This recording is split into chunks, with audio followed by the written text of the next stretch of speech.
So, back in 1888, this wasn't Henrique Street, it was Berner Street. So it was the first murder of the double event. So, Swedish born Elizabeth Stride was murdered, and I'll take you down. So, someone's remembered her. Today it's well, both murders that night, Catherine Eddowes and Elizabeth Stride, their locations are both schools these days. Just quite surreal considering they were murdered within an hour of each other, maybe less. But Berner Street, so Elizabeth Stride was killed. I'll just show you the spot now, exactly where it was.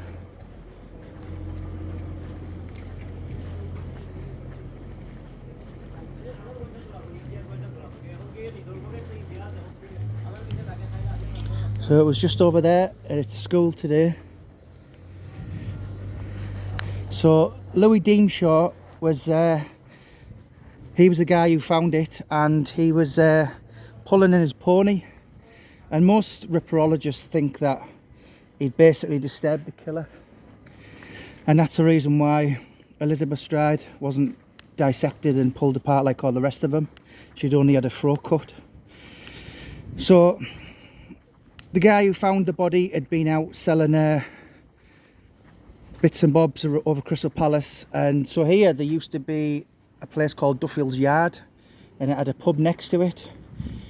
So as he turned with his pony, and the pony shied. So I've spoke to quite a lot of ripperologists over the year, and they reckon the gate where Liz Stride was murdered is between that white thing sticking up and the gate. So that was where Liz Stride's body was found, literally just inside there.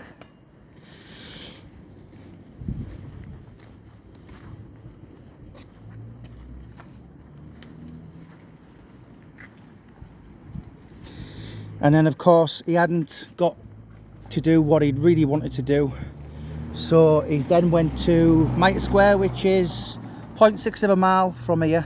I should know, I slept there the other night. It's about a 15-minute walk.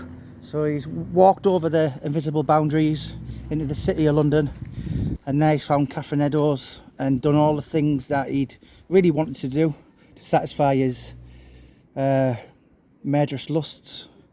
But Liz Stride, a lot of people call her Lucky Liz because she was the only one. She only had a throat cut basically, and you know, not had any of her body parts took away with her and pulled apart. So this is where it was. It was Berner Street. Obviously many of the neighbours campaigned, and they changed the name a year or so, a couple of years after, and it's now Henrique Street, just off Commercial Road or Commercial Street. I get them two mixed up.